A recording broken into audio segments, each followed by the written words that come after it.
Everyone. This is Tom, your host for the Hidden Truths channel. How's everybody doing this evening? I hope you're doing well. Tonight we're going to discuss the food issue in this country from a perspective of somebody like me who's been in agriculture his whole life, except for when I was in the Marine Corps and a couple of years after that where I did electronics for a couple of years. But otherwise, I've been in agriculture. And I want to give everybody a perspective they may not know, whether it be, like I say, I've been worked many a fields in the tractor and planted, all that stuff, and all the way from riding horse and stuff out and raising cows out in the ranch and been in confinement. But I got an extensive agriculture experience.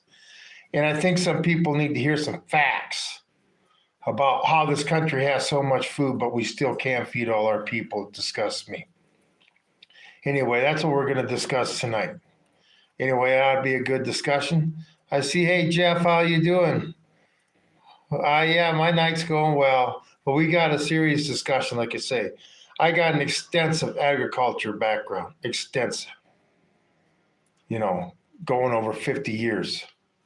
And I've seen a lot of things change. And this is what's happening in this food situation. And I just want to discuss it. Instead of discuss, we're going to sit there and beat anybody up at Walmart. Anyway, let's talk, wait for a few people show up. Maybe we can get this in real quick. What about demolitioning, destroying the east wing of the White House? I can't believe this. I just feel that Trump maybe should have asked permission from the people to do this. And I get comments there, the shorts I made, well, they're just remodeling. Other presidents have remodeled it. Demolition and remodeling are two different things. And the thing is, when they remodel it, they get the money through Congress to do it, okay? Congress authorizes that money. One first lady that was really bad at it, like spending money on the White House and stuff. A lot of people didn't, let's just say, she wasn't the friendliest people. A lot of people in the White House didn't like her, but she liked spending money, and Abraham Lincoln got the White House down to build a ballroom. Boy, this is the country we live in. Okay, let's start discussing agriculture. I got some people showing up. And if you're from another country, I'd like to hear if you work in agriculture, I'd like to hear your thoughts. Okay, but like I said, I have extensive experience in agriculture. Grew up on a farm in southern Minnesota. That's one thing I'm so happy about is growing up rough back then and getting the skills that you needed, learn how to garden, learn how to make your own food, learn how to dress out animals. I mean, we learned all this at a young age. We'd butcher chickens at my house. We'd butcher 100 at a time. We had two big deep freezers. Believe me, I got real good at that type of stuff. Anyway, Lullabox, hi. Anyway, I appreciate everybody being here. But let's go on with the agriculture discussion, because I tell you what, all this EBT, the food riots and wars we're about to start having, and people's lives being in danger, this is beyond stupid. All over a country that produces more food. I mean, we produce so much food, we could feed half the world. And we can't even, culture with you people. Okay? One thing, like you say, I've been dealing with farming for 50 years and seen the changes over the years on how, when I was a young kid, if you had 1,000 cow or a 2,000 cow feeder lot where you had 2,000 feeder cows, that was big. Now they have 100,000 plus. Me personally, I worked in a 65,000 cow feeder cow feedlot. I was a cowboy. I rode pens, and then I was in charge of one of the hospitals. So I had to ride pens and then treat sometimes up to 200 cows or feeder cows. The thing is, they're all marked for death anyway, right? So I sat there and got them better so they would be healthy to go to the slaughter. Anyway, cool. That's life, right? But that's how everything has changed. Confinement barns. We have confinement barns for everything now. Dairy. I've milked a lot of cows. Turkeys. I worked in turkeys, never worked in chickens though. Hogs, confinement barns, to get the most production out of the smallest area. All right, and now it's not like the animals get mistreated. Oh no, especially in these dairy places, those animals get better medical than any human being does. I know everybody's seen that video of the cow that goes down and is kicking. She had milk fever.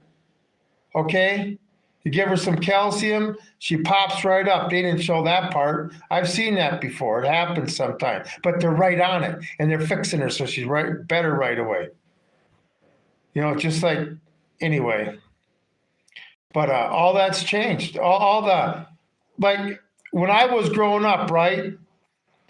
If you had a heifer that went to market that was almost 1,200 pounds, and you had a steer that was a little over 1,200 pounds, they were doing good. That was good. You know what they weigh now? They're 300 plus pounds more, each of them. So they all weigh 25% or up to 30% more than they normally did when I was a kid. All that extra meat. Because one thing they're talking, people are saying, well, the reason we need Argentina beef in this country and stuff is because we don't, our beef herd is down. Yeah, it's down. But like I say, our cows that go in the market are a lot bigger. And the one thing with them being a lot bigger, me working in the feedlot and have to deal with treating them and stuff, once they get over that 1,250 pounds, they really start having foot issues. So anyway, just something pattern I noticed. But and then another thing, you know, we don't have, 70 years ago, we had a lot more ground to graze animals on. I mean, you just can't sit there and, you know, out here in the sand hills in Nebraska, it's like 23 acres per cow, right? So when you sit there, you know, they got a lot of ground, but, you know, you sit there in the summertime when you got them out in the pasture, you got your cows divided into groups, and each group will have, I don't know, depending, you know, 150, maybe a few more cows, and you'll just rotate them through 5 of their pastures. And then you have another group of cows that get rotated through their 4 or 5 pastures, and they eat it down to a certain level because you don't want to eat them down too much, you'll kill it. And you move them to the next pasture. You just rotate them like that, you know. That's why you need a lot of ground. It's not like Minnesota where it's 1 acre per cow. Okay, no, the high desert in Wyoming, it's 40 acres per cow. That's why it's so much land that's wide open. Okay, that's another reason the herds are going down. And then the drought. I was at a brand this spring, right? And they were saying up there in the sand hills of Nebraska, and those guys were talking, boy, if we don't get some rain in 15 days, we're going to be selling cows in 20 days because it still hadn't rained in the spring. But thank God it started raining. That's ranching, because you can't let them eat it down to nothing, because then they just destroy the pasture. But anyway, that's why the cow herd is down. But the cow herd is down, but the cows going to market now are huge. Now, you know, some of them use implants when you do branding and stuff, and they put hormonal implants in them, and then when they go to the feedlot, they'll get hormonal implants and stuff, and that's why they get so big. You know, and that's why I think one reason we got our kids are growing 7 feet tall again. It just seems to, hell, keep it up, man. I support you. Yep, I appreciate it. You know, we all need support in today's world. You know, I don't know who's going to be in my foxhole next to me when it comes time for settling all this crap. But I just like to have a discussion to a lot of people that don't know agriculture. All right. And that was just one thing I'm talking about out there on the ranch. I love being a cowboy.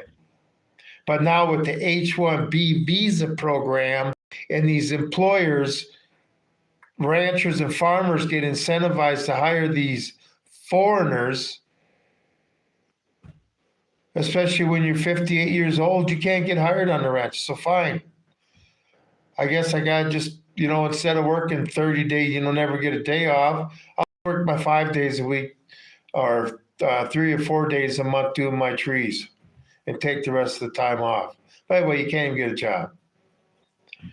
But that's just one aspect. Dairy, these dairy Holsteins are kicking out so much more milk per cow, pounds per cow is going up. All this is going up because of hormones. Dairy cows is called BST. It's a shot they get every 2 weeks. They get it right beside their tail. They hate it. And it amps them up. And the thing is, they're milking them 3 times a day now, too. If you go into a dairy, it's just like a factory. You got 8-hour shift. You go in there, do your 8 hours, whatever your job is, and you leave there. The next shift comes in. Cows go through the whole thing again. And this is because the banks that lend them the money require them to do this. And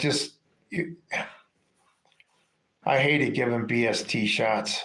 The cows hated it. Anyway, that's the way they do stuff these days.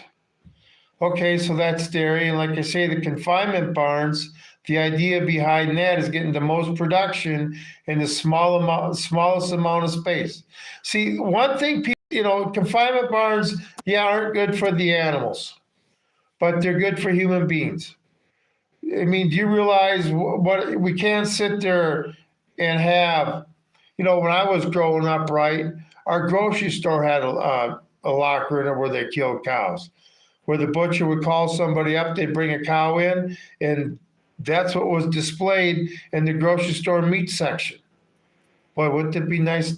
Well, I don't have that quite, but I do have a meat locker where it goes in the back door and comes out the front door in my hands in a package with nothing in between. I do like that. But, it's to sit there and it's what we need to do to feed the world. Sorry to say, but that's what it is to feed the world. And when it comes to confinement barns, I think hogs have it the worst.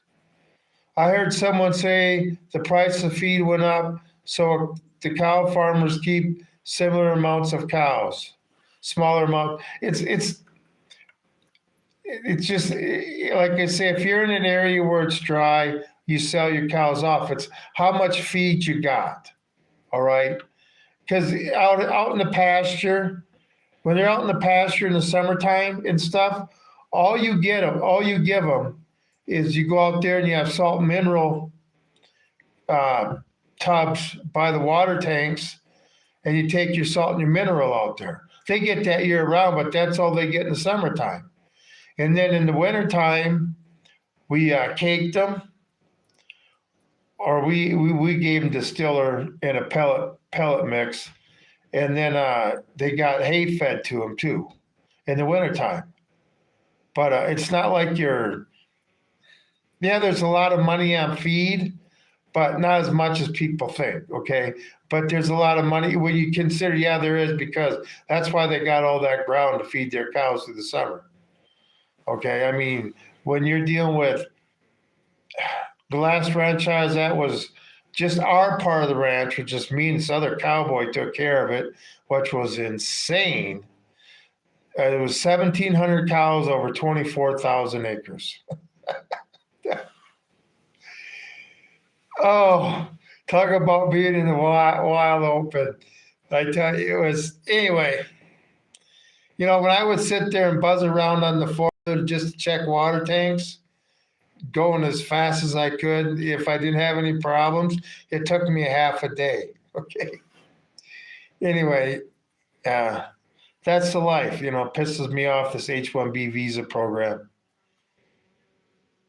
It's not fair to Americans that, some of us don't mind picking tomatoes. Some of us don't mind dealing with animals, cows and stuff like that, or sitting in a tractor. But no, we're not allowed. Because, there's one American that doesn't want to do it anyway. Over 50 million H-1B visa workers in this country. Not all agriculture, obviously, but a lot of them are. That's what all these big places are going to. And that's another thing in agriculture. Okay, what happened? And remember, what I was told in agriculture back in the 70s. This neighbor farmer that I did field work for, and he had 1,000 cow feedlot and, did cows and stuff. He told me that this is back in the 70s, that the money crunchers out east determine how much money we're going to make. They give us so much one year and taketh away the next time. Okay, that's what happens when the government gets involved in stuff. Department of Agriculture needs to go. I remember, his wife back in, this was during Jimmy Carter's grain embargo or whatever, or before it, beans were $15 a bushel, right? And Carlotta went out there and got a mason jar full of beans and put it in the window, right? Jim wouldn't sell them. Well, he took a loss on them and stuff because the embargo hit and the grain just dropped. But anyway, she goes, there's my $15 beans. She had that sitting in the window for years. But anyway, that's another thing with production of grains. When I was growing up, a corn plant, a regular corn plant before all this GMO crap, a corn plant would grow and you'd get 1 ear of corn on it, sometimes 2. But if you got the second ear, it was a garbage ear. You know what I'm saying? It was a small little fuddy-duddy ear with misshaped ears of corn and stuff. But you got one good ear, okay? And that was in Minnesota on the ground they got up there. Now here in Nebraska on dryland corn, I can't believe this shit. A lot of these stocks, most of them for sure, have 2 full ears on them with a third one coming in. On dryland corn in the panhandle of Nebraska. Now, why am I saying that? Because it's dry as hell out here.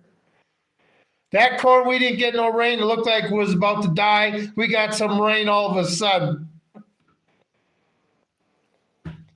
I don't know what they're putting in that shit.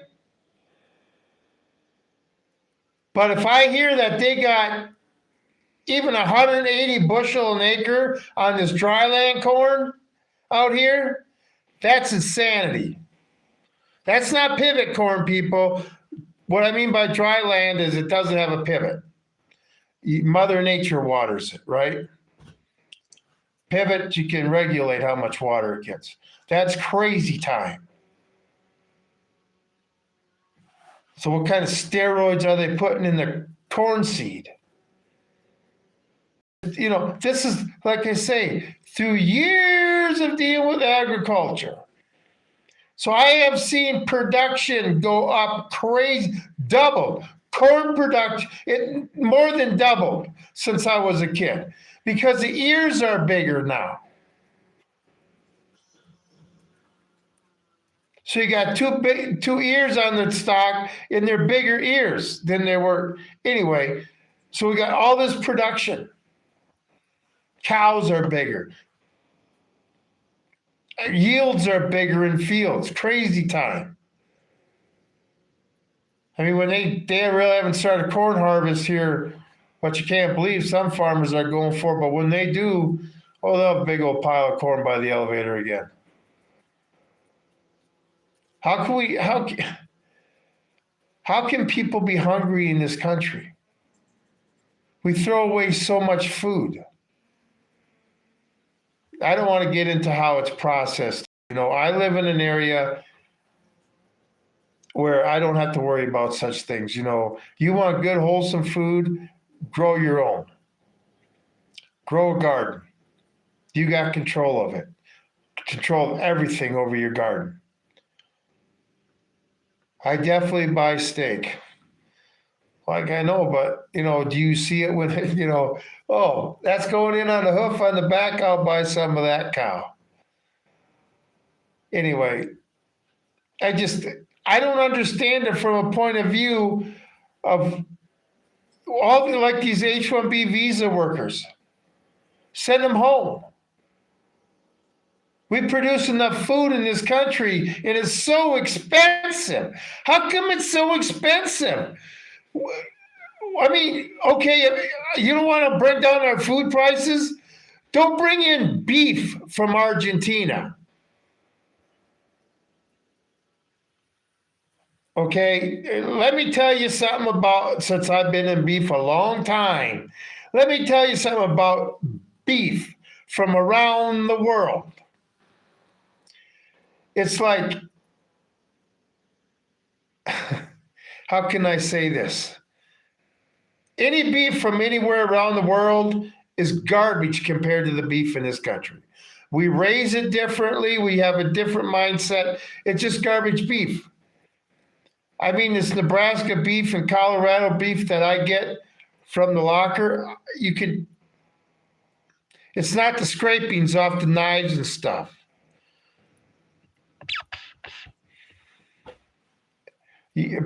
People are being really sold a bad thing on meat. Okay. But, this hamburger, well, I refuse to buy meat in a store. If that locker were ever to close down, there's another one that's about 80 miles away. Actually, I think I might go look at their place once. But, like it was when I was a kid. But anyway, all these jobs that in agriculture people could be doing, these 50 million plus, and get rid of the illegals doing work, put Americans to work. There is no reason with the surplus we got in this country that we should be paying these prices for this meat, this food. Let me get back on that. Instead of bringing beef in from Argentina, that's how I got sidetracked. We need to sit there and keep the food in this country. The best way to bring food prices down is don't let any of our food out of our country.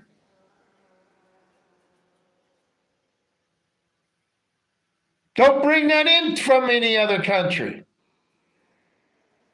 Food prices would drop dramatically. That's all I know. Like I say, being a rancher, cowboy, seeing beef go up over the last 50 years, sitting in a tractor, working mini fields, planting mini fields,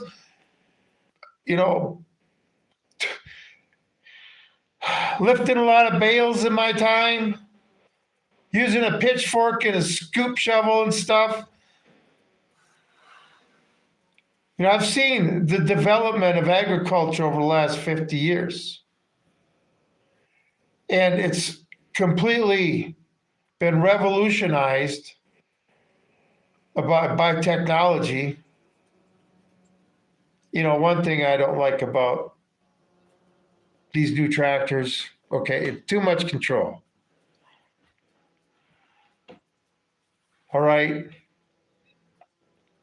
It just,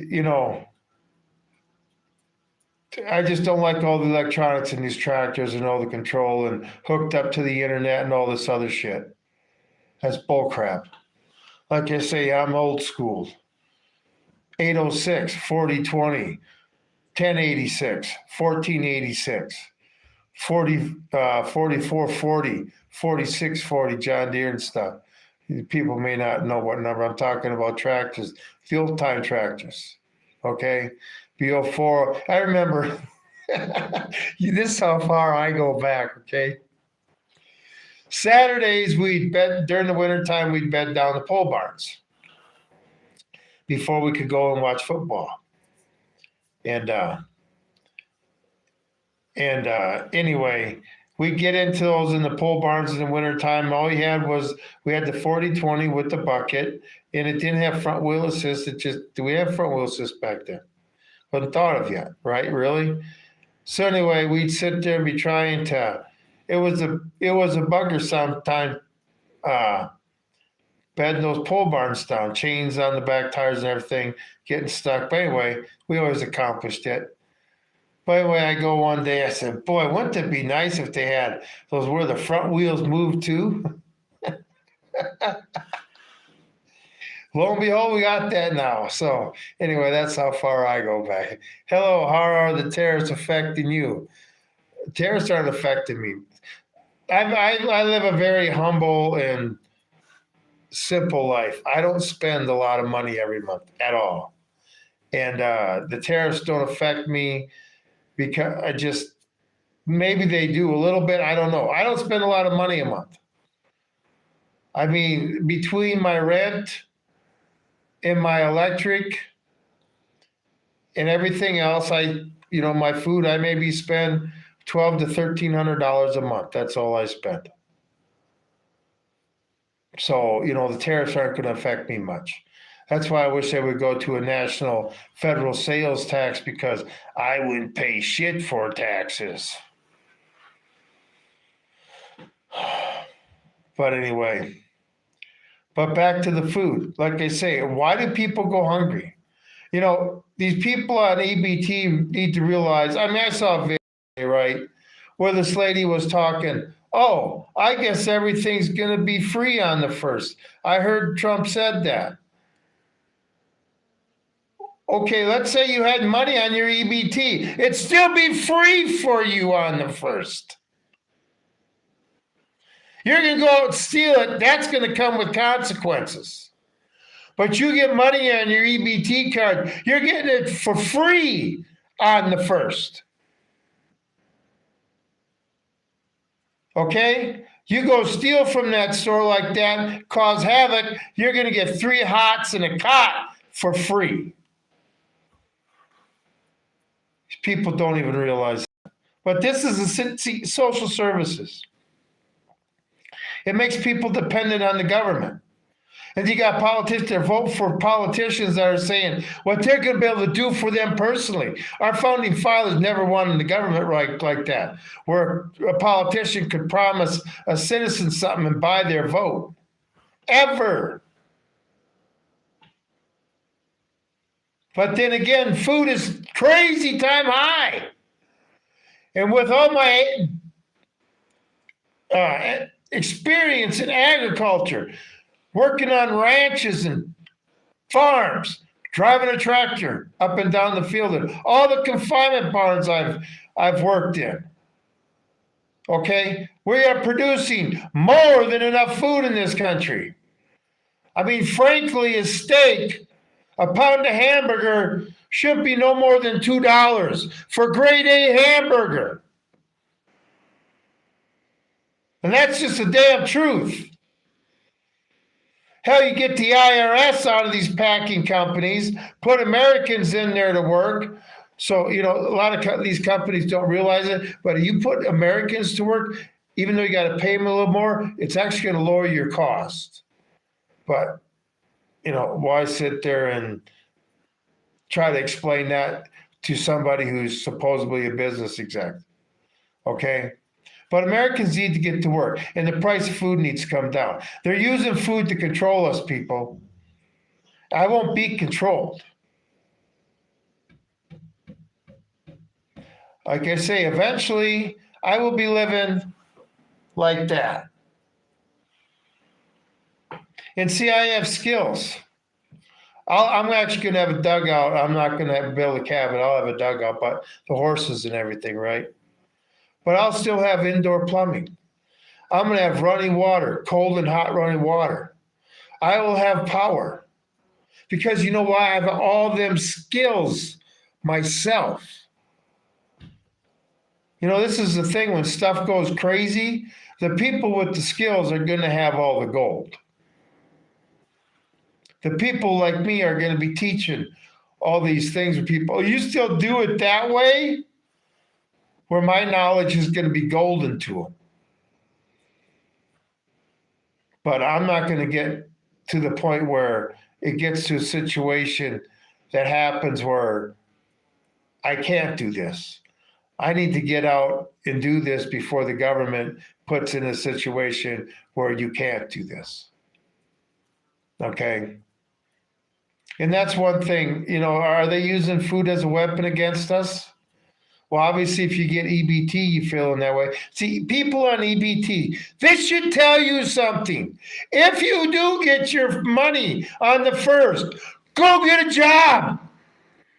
Don't depend on the government. Your sugar daddy's broke. The thing is, if these people would go out and get a job and start making their own money and start feeling pride in themselves and accomplishing goals and working their way up the ladder and take the 10 years to get somewhere like everybody else did. You can do it at 40 still. You got plenty of years to do it. This should be a wake-up call. You can't depend on either party.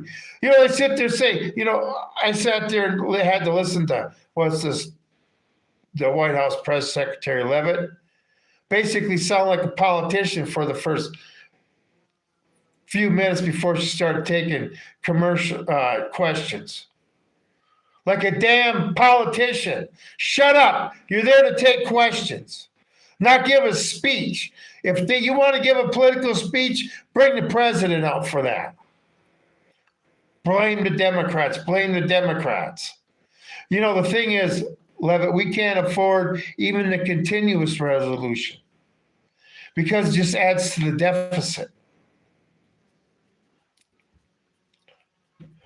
But, like I say, this should be a wake-up call for you people.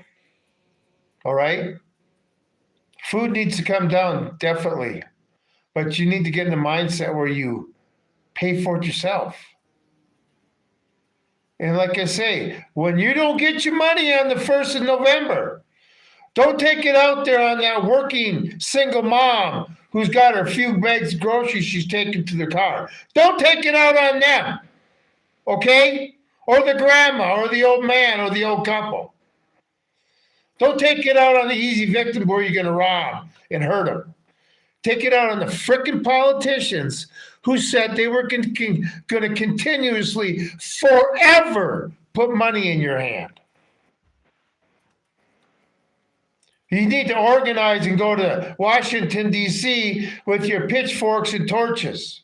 I always said, the government's not afraid of us conservatives.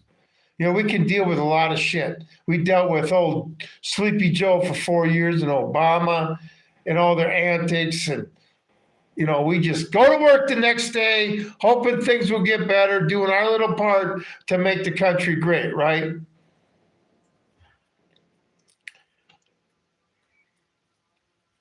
Lots of people with random college degree who are sold on education loans. Easy R is also a problem. They don't want to do the hard job. See, this is the thing, people. Okay, we need to be a self-sufficient country. You want our food production to go down? That means we are going to have to produce it. Not only me is going to have to go out and get his hands dirty or be out there when it's hot as hell sweating or be out there when it's 30 below with the snow and wind going. No. Okay, I can't be the only one. Yes, white people, people don't pick cotton anymore anyway. Machines do. But yes, people are going to have to drive the machines. And then we keep everything we make in this country. And you'll watch food prices drop by 75%. And then we need to demand healthy food too. One reason why, all these solar farms going up, taken away from productive land. Because where they got these solar farms? In productive agricultural land, whether it be pasture ground or farm ground. Okay?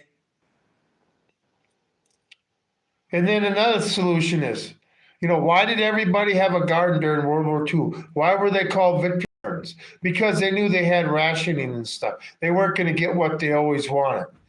Basically prisoners of war from Germany and Japan and Italy and stuff ate more calories per day than was rationed to the American people. Okay. But anyway, they knew it was coming down. They had victory gardens because they knew they had to become self-sufficient more. I can't believe they really weren't that self-sufficient, but they weren't like everybody tightened their belt. Macaroni and cheese came from that era because they had to make food stretch. So yeah, macaroni and cheese came from rationing during World War II. Look it up. Came from some mom one day decided, hey, I'm gonna put some cheese in with these noodles, and the kids will just love them. So it's crazy how things start. Innovation, though. But I do feel bad for these people. But you can feel bad for them, but that doesn't help them. When everybody hits far enough rock bottom, they'll change. And like I say, this should be a wake-up call, people. If you are dependent on the government and you are able-bodied, go out and get a job. And then when you get your first check and all those taxes come out, you'll understand why. What? What the hell is this shit? You'll be more mad about not getting all your money than you will about not getting your EBT. Something every taxpayer has to deal with all the time. But yeah, we got plenty of food production, okay? One thing that's helped, and then we're getting more efficient. Like GPS on tractors, right? This was the hardest thing for me to learn. Driving a tractor basically by looking at a little computer screen on the tractor. Okay, because I'm used to always looking back, trying to keep your line as straight as possible, right? And and making sure the equipment don't clog. Just used to looking back.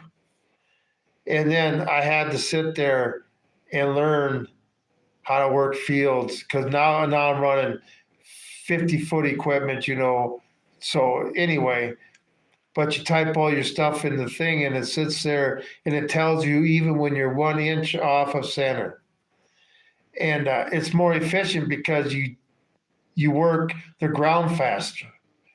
You don't overlap and stuff. I mean, with that GPS and the paint line, I could literally, no shit, make 2 wraps around the field,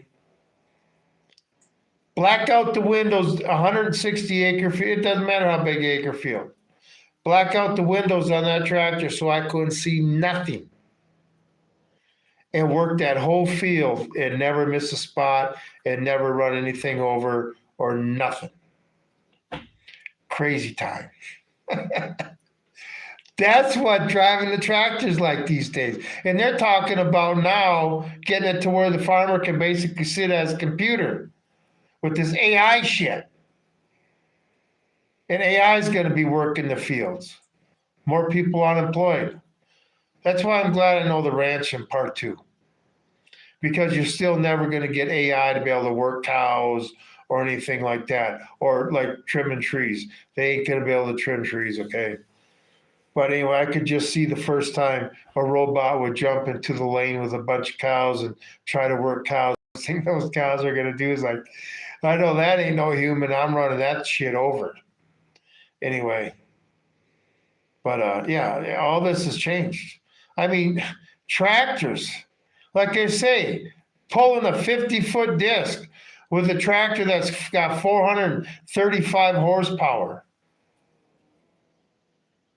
You can work a lot of ground that quick. It's not like when I was growing up and, we didn't have 4-wheel drive tractors and they were small and you were maybe pulling something that, if lucky, was 60 feet wide or something. Look how much less diesel you use and stuff. And farmers still can't make it. Like I say, it all goes back to the guy, farmer in the 70s, who told me, yep, they crunch the numbers out east and determine how much money we're going to make every year or how much we're going to lose. What they giveth one year, they taketh away the next year. And that's farming. I mean, farming and ranching, that's a gamble, people. You're basing your life on Mother Nature. Some years you have good years. But then the government, everybody's going to have a good crop this year. That means we're going to have a bumper crop. And then what happens? the prices hit the toilet. So you still make the same amount of money, which is nothing. For instance, a 4020 back in the 70s with a cab that they did field work with back then. We personally on the 4020, we had it ran silo equipment and brought silage wagons in from the field and small stuff and had the bucket on. But not even $8,000. You can't even buy a used 4020 now. That's 50 years old. If somebody's stupid enough to sell it, you may get them for $25,000. May. Like I say, if you can find anybody stupid enough to sell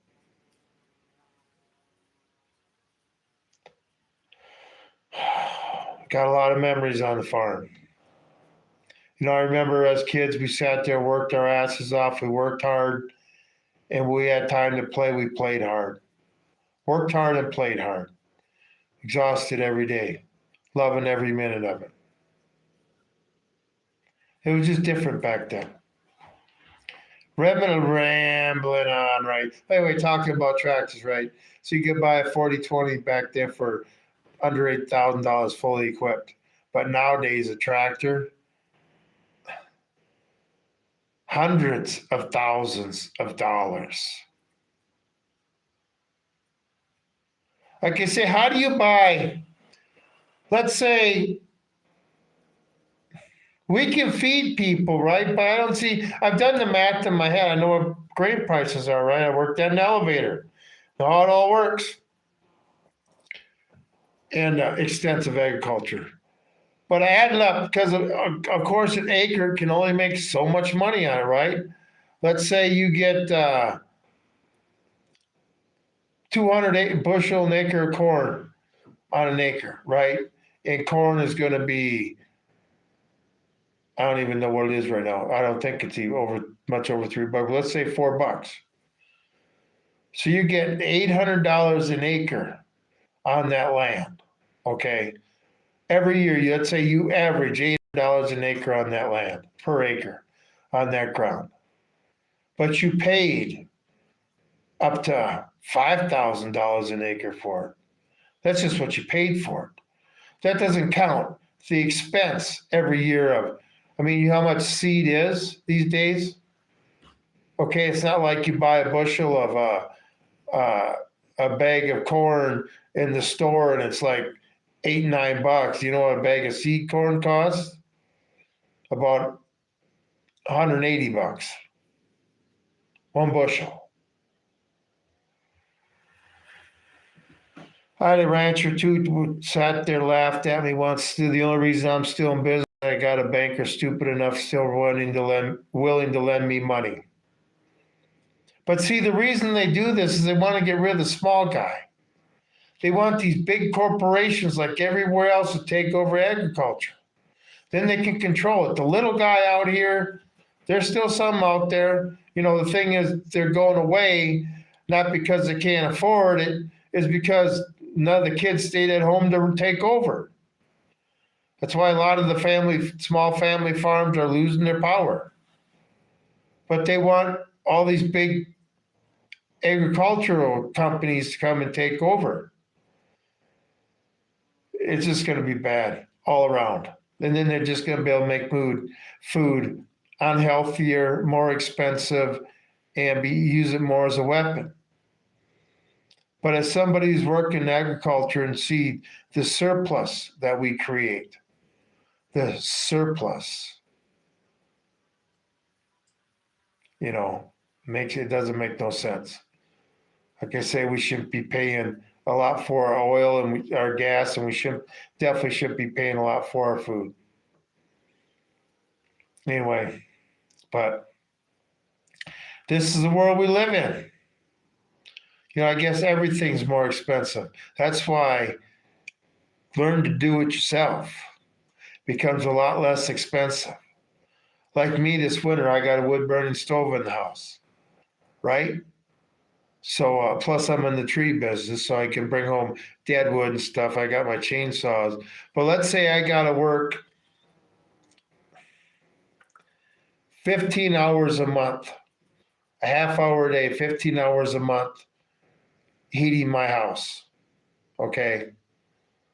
And it cost me $400 a month to heat my house. So basically, every hour I put in there, I'm getting well over $20 an hour paid to sit there and heat my house instead of paying somebody else to bring propane out. And that's why you got to start thinking.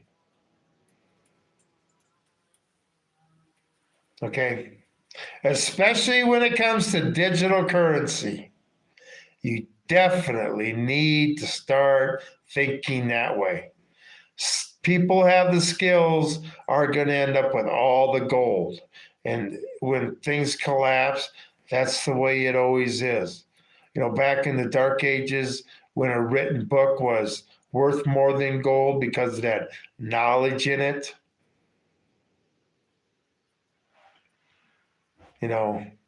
somebody wants me to fix something that they desperately need.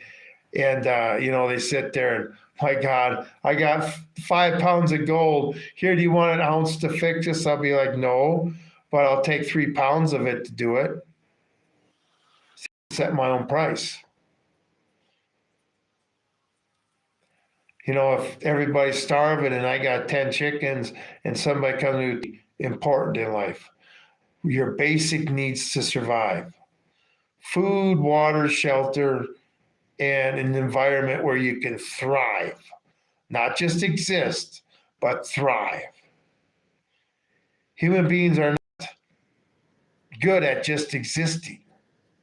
And that's why all these people that are on government assistance have all these problems, because they're not fulfilling their basic human instincts, which is not just to exist, but to thrive.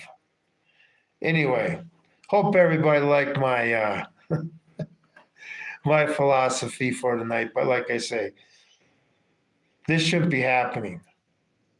We got plenty of jobs to put people to work, and we make plenty of food in this country, where it definitely shouldn't be as expensive as it is. You shouldn't have to work with cows to be able to eat real meat at a low price.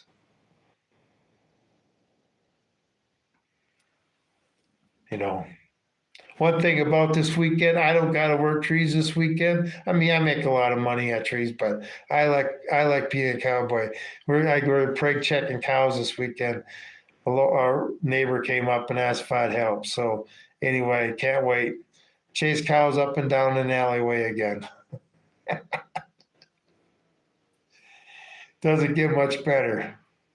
Anyway, I could never handle the big city at all. At all. Anyway,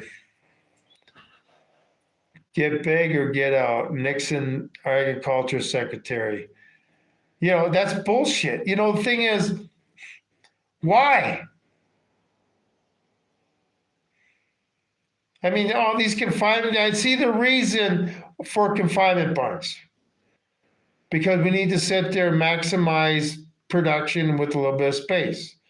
And it's actually healthier on the animals, less stress. And it benefits human beings dramatically. But, you shouldn't have to get big. I'm just sick of it. Like I say, I grew up in small town Minnesota. Now I'm in smaller town Nebraska, okay? And I lived in, when I was on the ranch, that's even smaller, Nowheresville, Wyoming or Nebraska, okay? And we eat pretty good. We know what freedom is. We may not have a Starbucks out here or a Walmart. That's one thing. The counties, especially in the panhandles, they won't allow no big box stores in the whole county. None. It's all local. They have that in any other part of the country? Like you say, I still live it, and to leave it to Beaverland here. Traditional America still exists where you don't have to lock your doors, no matter how long you're gone for. If I decide to take a month off and go on a camping trip, I can leave my door unlocked. Yeah.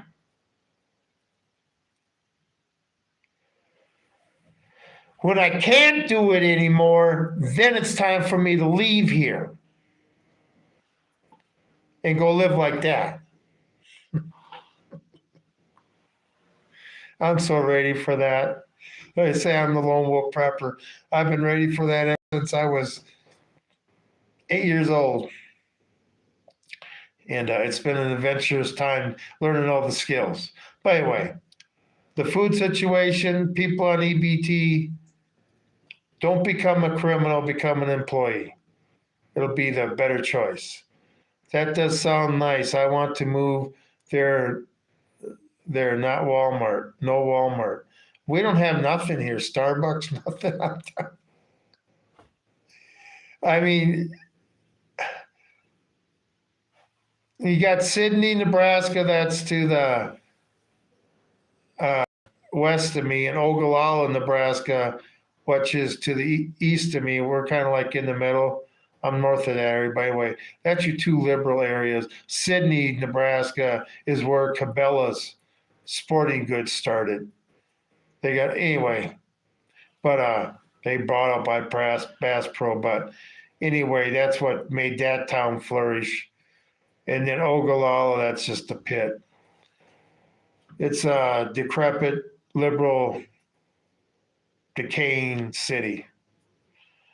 I mean, I remember Ogallala in the early 90s or the mid 90s, and they got Highway 30 that goes through the main Highway 30 goes through town, right? And back in that day, they used to sit there on their festival, and the cowboys would herd of cows down that highway. They shut the highway down and everything for it. Traditional America. They don't do that no more, but anyway. Yeah, it's different out here. You got to be self-sufficient. Like I say, you can wake up and you go outside and you can hear the freedom. You can see it. You can. It's not the city. And the thing is, when you come out here, you have to stay for a while. You just drive through, you don't feel it. You got to sit there and take a couple days to get out of the cage you were in, where you came from, and you walk through the cage door, and you got to spend a few days, relax, and you start seeing the cage you were in. Anyway, but with the people that aren't going to get EBT, is Trump doing this so he can call out the military when riots go crazy in the streets? I don't know. But, he didn't say that when he was campaigning about tearing down the East Wing and putting up ballroom. I find that to be bullshit. Without asking our permission. Not even to mention it. And basically lying about it till, yeah, we got to admit we're doing it. Anyway, this country we live in. Appreciate everybody being here. I'm going to get out of here. Like I say, please hit that thumbs up, to subscribe, and the bell notification. I tell you what, that one video I put on, the one I did 7 months ago on my Lone Wolf Prepper Lives channel, that I put on this channel about the EBT, what I said 7 months ago, boy, that video is getting a lot more traction than I normally get.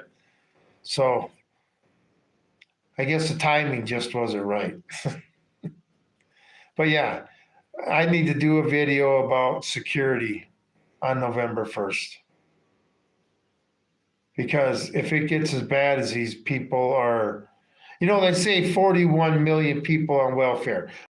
It's more than that. I believe it's 4 million families. I know they're lying about the number. They're lying about it. Okay?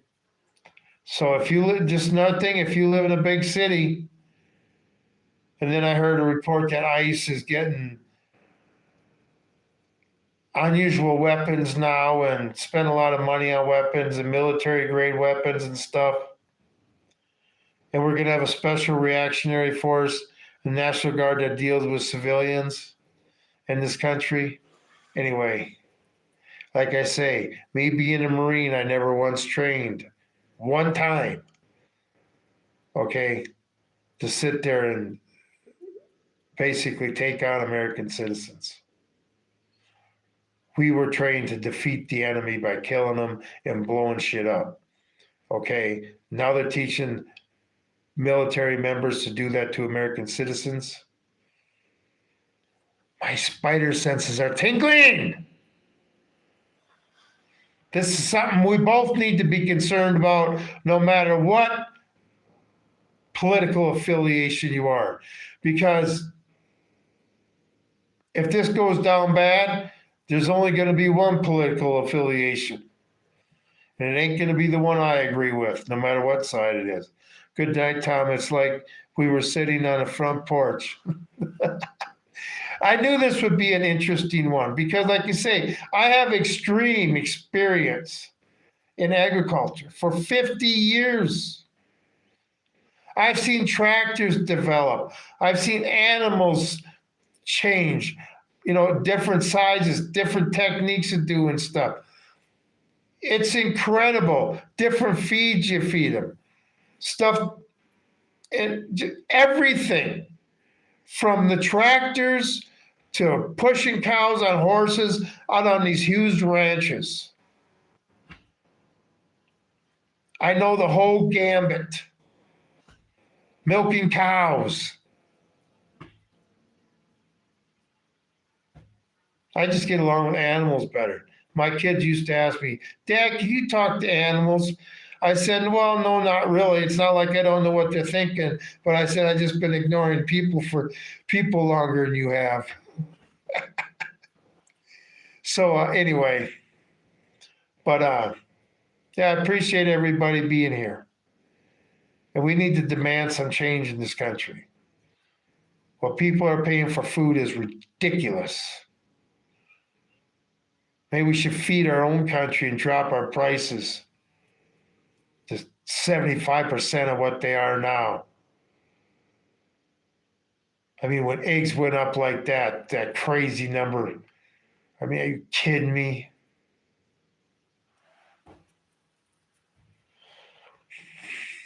I remember back in the day, I was thinking of this today. With fuel prices now, gas prices never go up or down really during holidays no more, do they? Remember back in the 90s, in the early 2000s and stuff, every time there'd be a holiday, gas prices would go up 15, 20, maybe 25 cents a gallon because there was always a pipeline that went down. Remember that? We don't have that problem no more, do we? Because they're gouging the shit out of us on gas every day. Everybody's, oh, my gas is going down. You're still paying over $2 a gallon. Anyway, crock of shit. But just another way to control us, and they're using food to control us. And these people, when they lose their EBT, you're going to see how much control the government can have over people when they don't get their food. And who's going to hurt like everybody else? The average working American who can afford his food. Even though it's just a little cart, just enough to survive. They used to, those people I know, when they're going through the store and they got their 2 carts full of food and they look at the working man or the working woman and they have this little cart, they're probably looking kind of snucker a little bit, right? Now they're going to wish they even had that cart full of food. They won't be snickering no more, will they? Anyway. Appreciate everybody being here. I guess YouTube didn't want to sit there and publicize this live stream either. Well, I don't know what it is. We got a world of hurt coming down, and the first thing they want to do is silence us so we can't speak, take away our First Amendment, and then take away our Second Amendment so we can't sit there and defend ourselves against people who are making flat out videos saying they're going to be violent. Anyway, see you guys tomorrow night. This is Tom with the Hidden Truth Channel, and we'll see what we'll have to discuss tomorrow night. Everybody stay safe. I'm out of here.